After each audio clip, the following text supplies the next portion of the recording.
Ladies and gentlemen, it's time for Adventures in Careerland.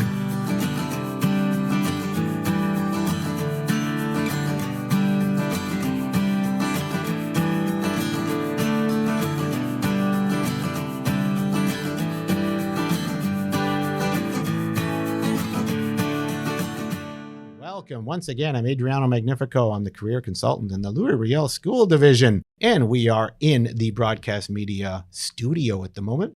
The broadcast media program is one of those 13 programs in the Arts and Technology Center. Those are the programs that students choose when they want to get an extra leg up on life, on work, on personal identity, on carving the path out, on thinking about what life will look like after high school. So these programs are pretty unique. They include plumbing, they include automotive, they include new media design, they include information systems, just a plethora of programs. That's a beautiful thing. And I'm with my able and smart team of producers from the broadcast media program. And this is Andre. Hello. He identifies he, him. Yes. Okay.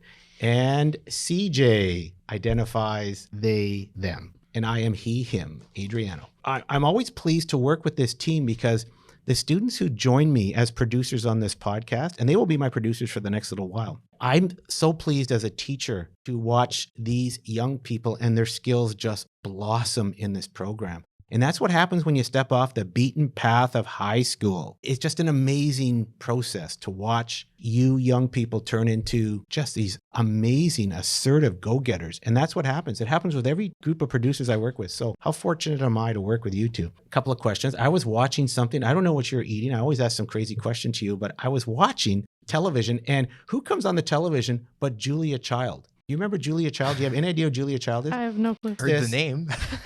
Julia Child was one of those cooks of the 50s and 60s and 70s. Okay, I think I've seen it. And she's amazing. And she revolutionized the way to cook. And it occurred to me as I was watching her, and she was talking. She talks like this. Yeah. And she's always amazing. And all of these cooks from that era love to use lard and bacon grease, and they would save this stuff. I'm not kidding. I had a book when I moved into my house in the early 80s, in the mid 80s. A book was left behind, Madame Benoit, a French cook. And I'd open it up. I thought, oh, I've got a great book. I can cook with this book. And everything was lard, right? And so Julia Child and Madame Benoit, oh, and don't forget to keep the lard because you can turn them into lovely lard lollipops for the grandchildren, and they will love them so. And I just don't give that to your grandchildren, please. Are you kidding? Spectacular stuff. I was actually cooking that way because of Madame Benoit's book in my early life, and I think it's taken a few years off of my life, but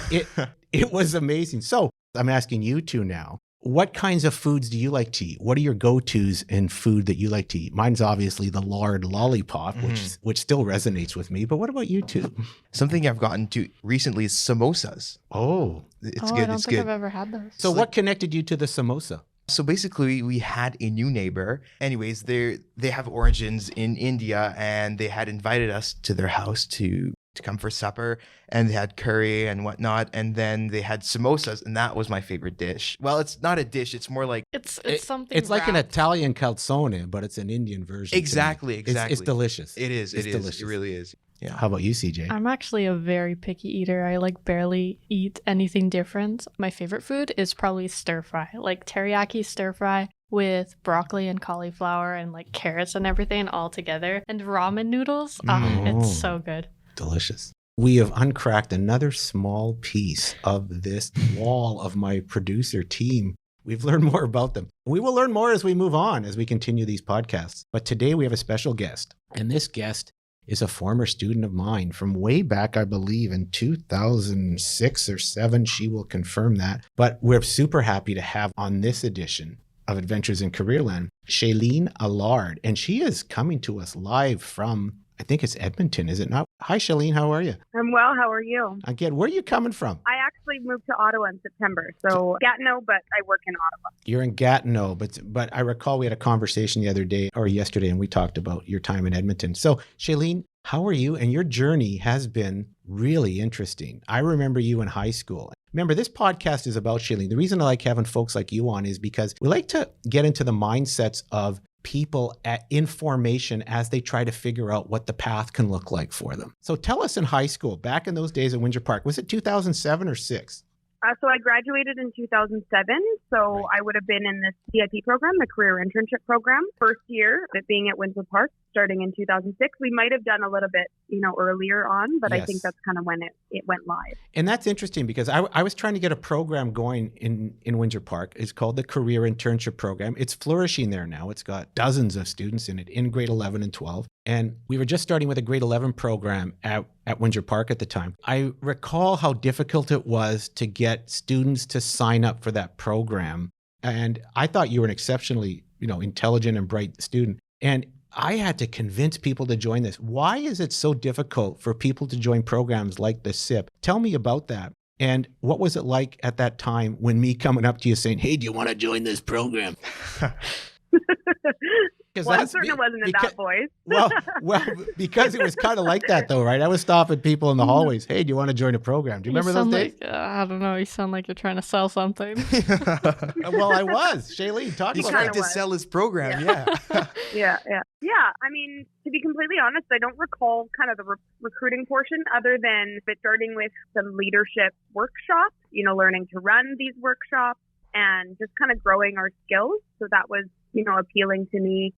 In that kind of my teen years, I was really interested in growing as a person. And that's kind of where it really began, was with the Career Internship Program. And that program specifically showed me that it's good to challenge yourself. And I mean, it was the first year, so I would say that it was probably more difficult for us than it would have been for following classes. In terms of people joining, because I wasn't part of that process, I don't remember having any issues because I do recall all of my classmates who joined. I think what it was for us is we didn't really know what we were getting into, and that might have been why. On your end, it felt a little bit more challenging to kind of recruit people to this program because I guess from my perspective, it didn't really seem or feel like a fully developed idea at that point. And that's just, my recollection. And I mean, you also know that you're kind of going to be a guinea pig. So I don't know too many people who are super excited about being guinea pigs for a first year institution type thing. Oh, that's a good way to look at it. Yeah, I never thought. That's an interesting perspective. And you're right. I was making that up as I went along. And and it was mostly because I wanted to take students off the beaten path of doing the same thing over and over again from K to 12. And wanted them, as we talk in this program about collect more dots in your life so you can connect them. And that's part of the mantra of some of the work I've been doing lately is you can't really connect your dots until you collect enough of them to look back on and say, okay, here are the pieces that connect to me. Here are the pieces that gravitate towards me. Here are the pieces that make a difference to me, that I really enjoy, that interest me. And then you can start moving along and connecting dots. And that's what the program was supposed to be, and moving along. But I'm telling you, it was a struggle in those first couple of years because, as you say, I guess it had a bit of the guinea pig feel. And it just made people feel like, I've done the same thing for a long time. I can keep doing the same thing. And that's always what I rail against. Let's stop doing the same thing all the time. How do you feel about that concept? Probably since I started that program, and actually long before that, considered myself the black sheep of my family and, didn't really connect well with people for a long time because I didn't think the way others thought. And, it was strange going against the grain and watching everybody kind of look at you going, she's going the wrong way. But realizing that it was my way and that's okay.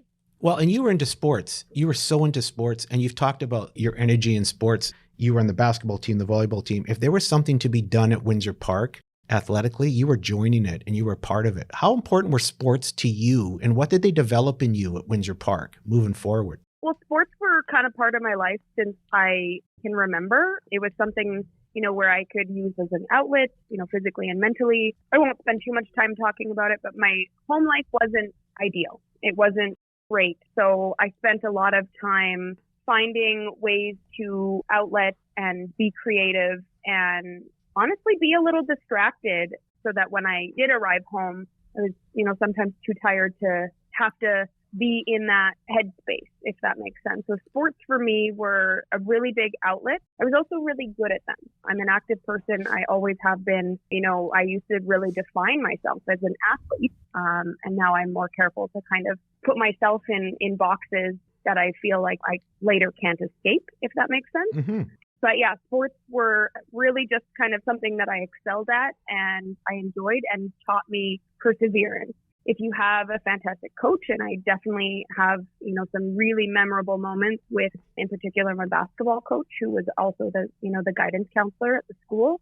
He was a pretty important figure to me and helped me kind of keep pushing forward through some difficult times in my life and use sports as a productive means to that, if that makes sense. Well, that's awesome. So did school kind of become for you like a home to you, like a space where you felt really more comfortable and secure?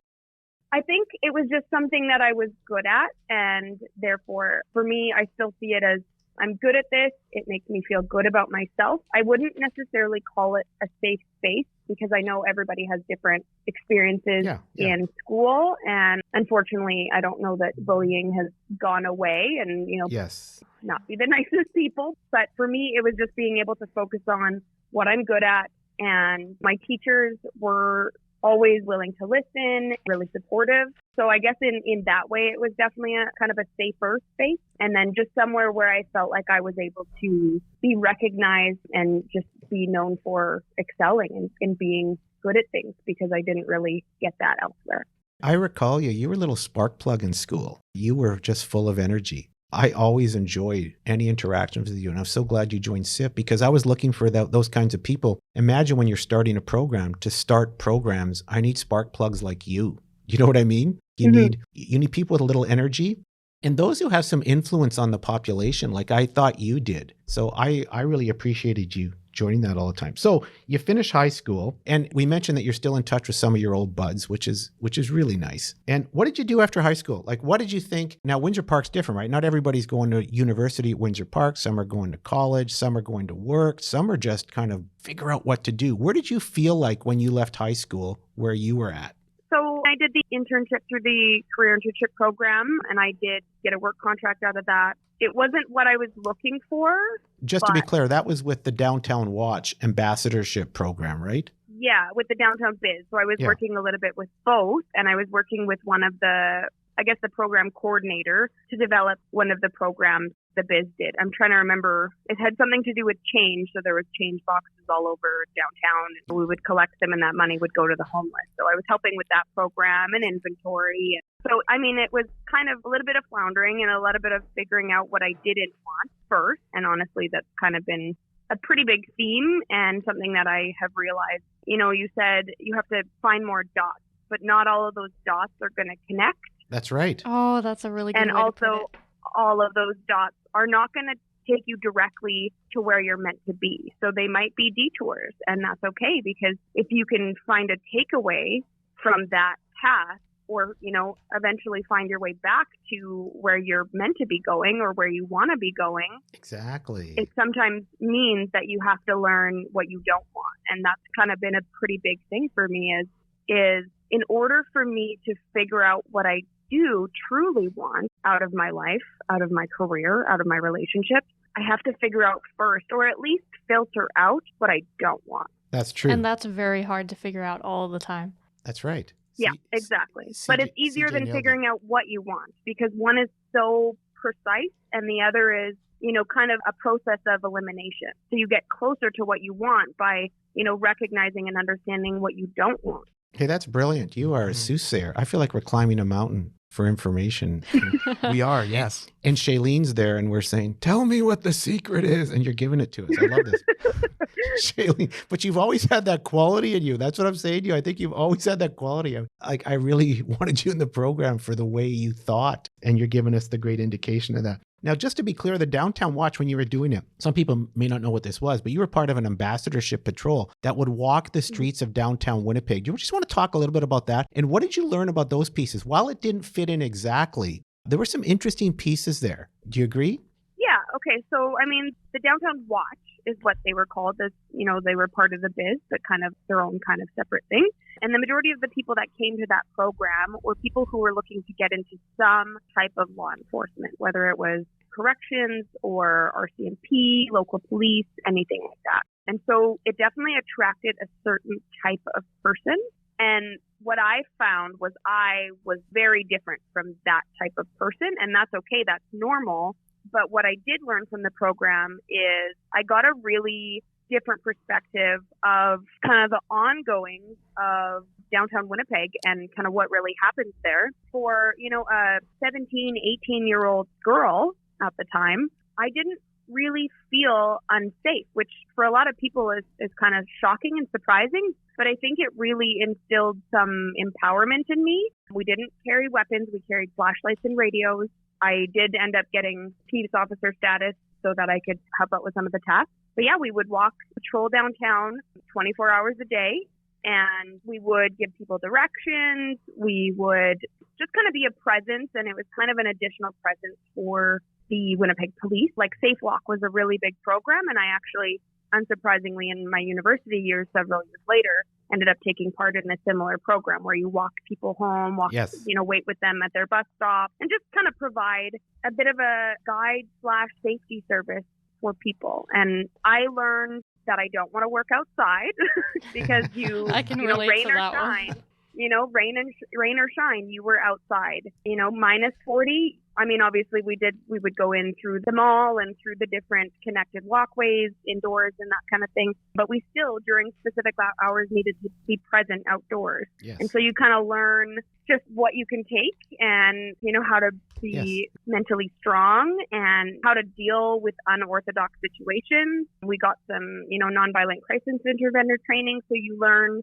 how to communicate, which at that age was instrumental for 17, 18-year-olds to learn how to de-escalate. Because that's not just with strangers. That's great for your relationships. It's great for your, absolutely. Of all kinds, your family, your friends. So I would say those are my biggest takeaways from that program. That's pretty cool. And you know what? My son, I got him volunteering with the Watch. He didn't spend a lot of time with it. He went on a walk with a couple of the ambassadors. And what he said, I wonder if this connected with you a bit as well. He said, it's interesting when you're walking down in that, it was a red outfit, a red outfit with a ball cap and your backpack or whatever it was. He said, all the eyes are on you. He said, it was an odd feeling. He wasn't used to it at all. Did you ever notice that too, that there was something special about your presence down there and people had their eyes on you for insight, for help, just feeling more safe because you're down there? Did you feel any of that piece? Like there was a special presence about you when you're in that outfit walking down there in rain? I love that. You're like the post office, rain, sleet, or hail. You guys were out there, right? Did you ever feel that way? I don't think so, not personally, but that's because I was so young and I was usually, with more experienced, partner. We were always partnered up for safety. Yes. I definitely felt like my supervisors and that sort of thing, there was definitely more kind of attention on them, especially if there was a situation happening, whether it was dealing with someone who's homeless and panhandling in front of a building, which there were bylaws against, and just kind of how those situations were approached. Mm-hmm. So yeah, I would say that kind of witnessed it, but I never really felt like I was the subject of it. But I think also because I was so young, didn't really put myself in those situations. Yes. Would you say the Watch is similar to the Bear Clan? Because I haven't heard of the Watch, but I do know about the Bear Clan where they walk around, and it sounds like they do something quite similar. I've never heard of the Bear Clan, so I can't speak to that. But well, the Bear Clan in Winnipeg is a group of folks who do all kinds of walks for all kinds of reasons and causes. They could be looking for someone missing. They just be patrolling the streets, and it's sometimes a pretty large organization. Sometimes they pick up garbage too. Yes. It's a pretty powerful community group that really helps with the kind of the safety, the atmosphere, the environment, and it has a big Indigenous feel to it as well. So it really is a closer connection to the community in a lot of ways. Mm-hmm. It's really interesting. But that's a good analogy. Well done there, CJ. Yeah, I would say there's some similarities, but I would say that motivations are very different. And I think, we're talking about all these, for example, the Bear Clan or the walk that Shaleene was doing. These experiences, I think, break the stigma and also break, the initial ideas that we have about, for example, the homeless population, right? Oh, yeah. Right? I hate stereotypes about them. Exactly. Yeah, that's where I was trying to find stereotypes. But yeah. That's a really great takeaway too, is just kind of, you don't know, and you hear people and sometimes you take their word for it. And then, when you're actually exposed to it and you maybe see some of those, inherent biases confirmed, but if you're looking to have them confirmed, they're going to be confirmed. Mm-hmm. But also seeing the human side of people like homeless people and kind of recognizing the underlying causes, especially like addiction. And to this day, it's 2022 and, it's still not treated as seriously as I would like to see it. So that's a really good kind of message to bring up, is they are human and it's recognized as a mental illness, and they require to be treated like humans and to be recognized that people need help. Imperfect humans can't do it all by themselves, and no one's truly perfect. Yeah, absolutely. It sounds like you got a lot out of this experience. Along with the pieces you didn't like about it, it sounds like, as you're going to talk further, I think, about some of your pathing, it really did pave the way for some of your ability to connect with people and to see people and empathize with people. I think it's pretty cool, because talk about some of what you did after the downtown biz. I mean, you decided not to go to university. That's correct, to start. Yeah, I mean, I would say that it was less of I guess it was a decision. I mean, many of my friends went to university. Their parents had the ability to fund that, and that was just not an option for me. And so, for me early on, I remember thinking, well, I don't want to spend thousands or tens of thousands of dollars on an education when I don't really know what I want to do yet. And so for me, I would hate to go into school, be spending a bunch of money, and then, it'd have additional pressure to figure out what I want to do when I was still in such a formative time of my life. And so I chose the path of, well, let's see where this takes me, figure out what I don't want, and I think part of that was pretty unconscious at first. And so kind of a really quick summary is, I worked for the Watch for a year, and then I got a job working at a bank, a local bank in, St. Boniface in Winnipeg, in the French Quarter where I grew up. And my sister worked there. So I started off helping out and then, became a teller because I was bilingual. And then I ended up staying there for significantly longer than I intended. But I had the opportunity of being young and purchasing a house and getting a mortgage because I worked at the bank. And at the time, the mortgage rate was like 1% or 2%, something super crazy low for a bank, someone who worked at the bank. Yeah. And that was a pretty fantastic opportunity. I think I was, 21, 22. So I kind of went along the path of, I have a good job, not really what I want to do, but for now it's okay. Bought a house, got into a relationship, and then had the dog, So in my eyes, it was like, hey, that's the takeaway. If you got the white picket fence, it would have been perfect. Exactly. I think I might have actually. And, the perfect little house. I love that house. Honestly, if I could have picked up that house and taken it with me, I would have. But I just remember thinking, after 2 years, I have everything society tells me will make me happy. Everything I'm supposed to have. I've done it. I've checked the boxes. So why am I so miserable? But it's because I was trying to, my favorite analogy in this is I was trying to shove puzzle pieces where they didn't belong. I was trying to put the picture of my life together, and it didn't really matter if it fit or not. If it looked like it fit, that was okay. And, I realize now that was pretty damaging for myself, but I learned a lot of really important things about myself. And so that led me to seek out time for myself. And I finally took time after, I think I was with the bank 4 years at that point. I really looked at what I wanted out of my life instead of just collecting a paycheck and doing what I was supposed to be doing as per, societal norms. I was looking at what I wanted to do, what I really wanted to do. And that took me to visiting a friend in Edmonton, actually a former CIP, I guess, classmate. And she took me climbing in the Canadian Rockies, my first ever outdoor climbing experience. And that experience completely shattered my mindset in the most phenomenal way. Okay, just a minute here. Ahead, yeah. So you're sitting in society's perfect world with your house and your dog and your white picket fence, and you're not happy working in the bank, which is a pretty decent job for a 21-year-old, I would think. Would you agree? I would say so. Okay, So you go to check out your SIP buddy in Edmonton. You climb a mountain. Like, what kind of mountain is this?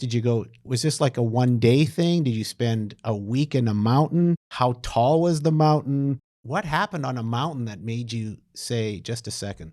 So what happened is he kind of just threw the idea out, and, I was on leave from my job. I guess I was trying to pour from an empty cup is what you'd call it. And so this friend of mine takes me to the mountain, puts me, I'm in my harness. Literally, instead of hiking up a mountain, you are put at the base of a climb, just a one pitch, which is just to the top. There's an anchor. The place that she took me, you can set up the anchor up top. You can hike up and do it, which is not super common, but great, right? Great for beginners. And so she puts me in this harness on this rope, and I look up at this wall, and she says, okay, climb it. At first I'm kind of panicking and going, what? Like, how am I supposed to get up there? I said, well, use your feet, use your hands. Like, anything is game. You can grab whatever, take whatever path makes sense to you. I just remember suddenly looking around me, allowing kind of that initial panic to subside, and then starting. And, before I know it, I'm at the top of this climb, and I look behind me, and I see nothing but mountains and trees and forest and just beauty around me. And I go, what am I doing in Winnipeg? What am I doing not in these mountains? Hold it. You don't like What am I doing in the worst city in Canada? No.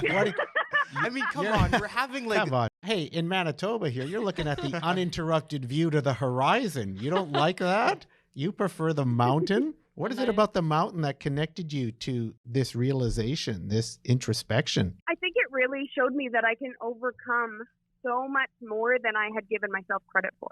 That if I put my mind to it, I can do it. And that was what I needed in that moment, because I felt so heavy and bogged down by all of the things in my life that I wasn't happy with. I wasn't happy with my relationship. I wasn't happy in my job. I felt undervalued. I worked so hard, and I was giving, and I just allowed people to take. And so finally, this is something that I could do that I got back from. So it felt to me like an opportunity to start fresh, and that's what I used it as.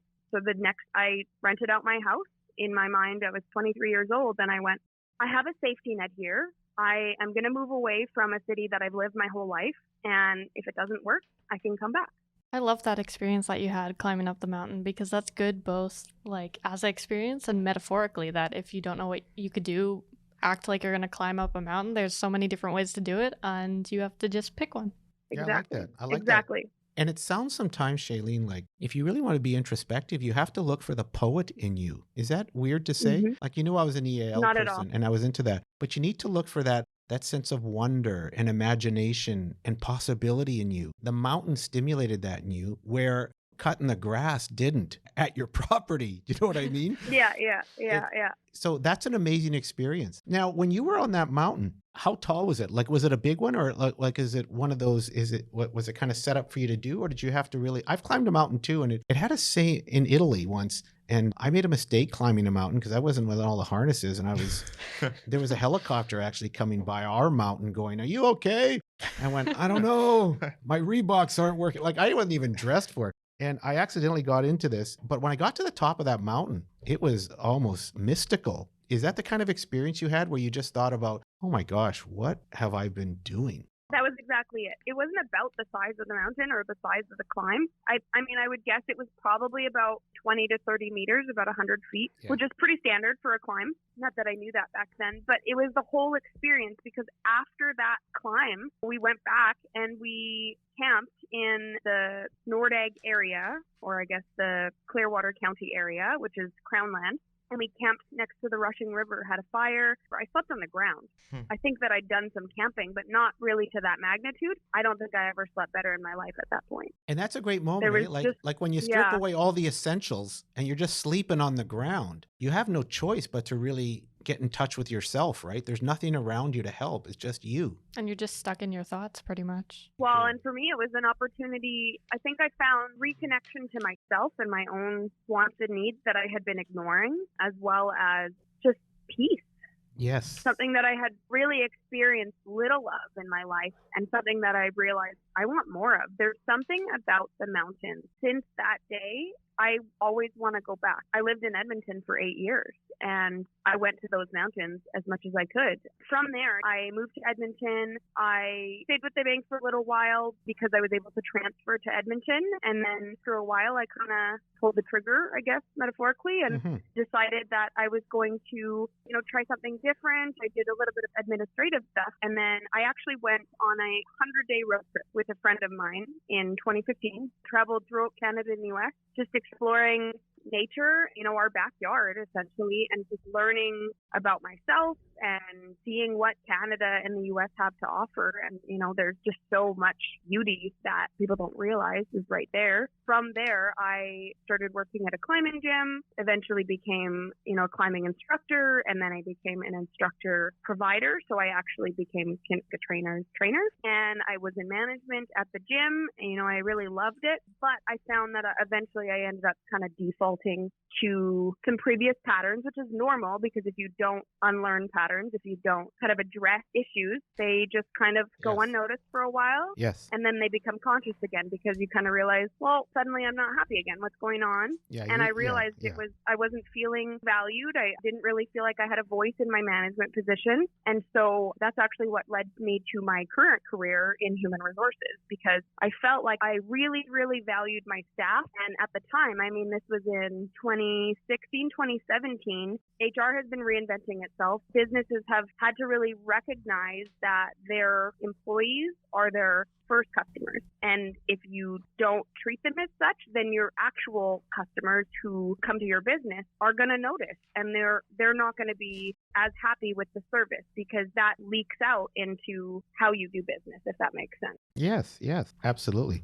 Yeah, and then I guess the last thing, so from there, I decided to apply for university. I was 29 years old when I started university, and there's definitely some stigma around going to university later, but to me it just felt like the right decision because I really wanted to make a difference, and I was tired of being the middleman and not really having any power or being able to kind of make any real change, any lasting change. And so, HR, is not just recruitment and selection. It's not just training and development. It's also strategic management. And so in my current role, I did a diploma at McEwen University, and that program I cannot recommend high enough. It is custom built. And for me, going into university at 29 years old, it was really important for me to not just say, well, I'm going to choose a 4-year degree, because my time was valuable. And so I chose a program where after 1 year, I would get a certification, get something for my time and my effort. After 2 years, I got a diploma and completed the diploma. And then at that point, I would be able to choose whether or not I wanted to roll those 2 years into a 4-year degree, because I could do that at McEwen or a lot of other universities in Canada. Yes. So where are you at right now? So I'm currently studying a bachelor degree in HR and labor relations at Athabasca. It's an online degree, and I chose that program because it was 3 years instead of 4, and my 2 years fit into it. So I had 10 more courses, and my goal was to get my CPHR, so my designation in HR. So you're still working on that part, though, right? That's correct. So I spent, 3 years in school, back to back, no break. I studied every summer, and again, kind of some patterns showed up of, wow, I don't do these things. And so, when we moved to Ottawa, I decided that I was going to drop the classes that I was in because I just felt like I was struggling. And for what purpose? I definitely explored the sunk cost fallacy, right? Oh, I've been working on it so long, I just need to finish these courses. I finally just sought out some advice from friends, family, and kind of just made the decision to take a break and then get an HR role and start really getting some real HR experience. Yeah, well, you need that. Like if you're going to do the CPHR, you got to be in HR. You got to be doing it, right? Yeah, and I'd done HR in a lot of my previous roles. It was never my direct title. So I was, an office manager. I was a operations manager, programs manager, all these things where it was part of my job, but it was a portion of my job. And it was something that I wanted to do more of. So what actually ended up happening is in November or early December, I got a message on LinkedIn from one of my now bosses. And he essentially headhunted me. So I got headhunted by this company in Carp that I'm working for now, which is just outside of Ottawa. They were looking for someone to head up their HR for their companies. And that's what I'm doing now. I do intend to finish my degree, but right now Yeah, that's awesome. So you also use LinkedIn, which is a good message for anyone listening. LinkedIn's a great little tool to get yourself out there and to connect to a community that you want to connect to, isn't it? Yeah, absolutely. LinkedIn has been great. And honestly, actually, that program that I'm doing, one of the courses that's, focused on business and everything to do with starting a business and business ideas and business proposals. One of the assignments was that you just had to create a LinkedIn profile and fill that out. It's an easy grade. And you think just simple, I'm never going to use that. But oh, no, you use LinkedIn like crazy. I use it a lot. Like crazy. And actually, it's how you found me. It's how we got reconnected, right? Exactly. And it's also how I was headhunted. Still to this day, I kind of go, that really happened. So what are you doing in HR right now? So it's CSS Industrial Group is the parent company. And there are 5 companies beneath that umbrella, one of which is in the U.S., mostly in the industrial sector and energy, I guess. And the 2 of the main ones are CSS Wind and USS Wind. And specifically, we focus on wind turbine technicians and composite blade repair. So it's very specialized, very niche. And so my climbing history actually kind of played into this because even though I knew nothing about the industry, in terms of safety and certification, I have a lot of knowledge that the average HR person wouldn't have. And so I do a lot of that and international recruiting and that kind of stuff. That's awesome. And there's the great message of everyone needs an HR person. I always think that. So like when some people think that job has too many pieces that I don't understand, everyone needs an accountant. Everyone needs an HR person. Everyone needs a logistics and supply chain person. Like you need these people. There's a message just about, you don't have to worry about what the company is specifically. I mean, you want to get more versed in what they do, obviously, but there's opportunity. Anyway, you know what, Shaleene, this is amazing. You've told us a lot of things. We're going to do a little exercise with you, and it's called Quick Cues. It's a new feature. It's a hybrid of our Whip It round we used to do in our previous iteration of this podcast. Going to turn it over now to CJ.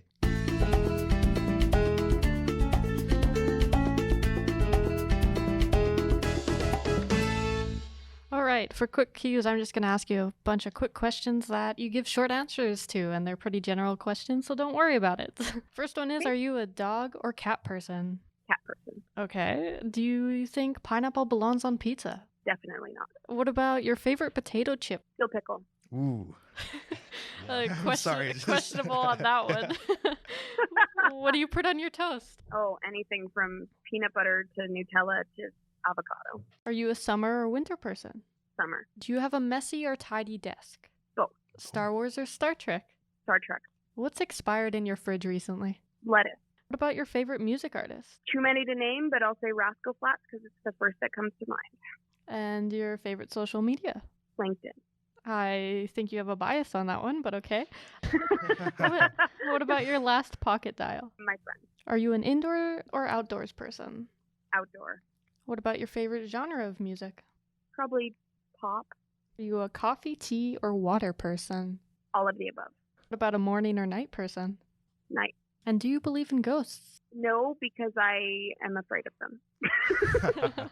Valid reason. Well, it sounds like you believe in them. Anyway. This next question might have already been answered by that one, but what's your greatest fear? Snake. And lastly, what's your favorite podcast? This should probably be hard. Russell Brand. Oh my gosh. It's not Adventures in Careerland? Yeah, it should be Adventures in Careerland. Boo, boo.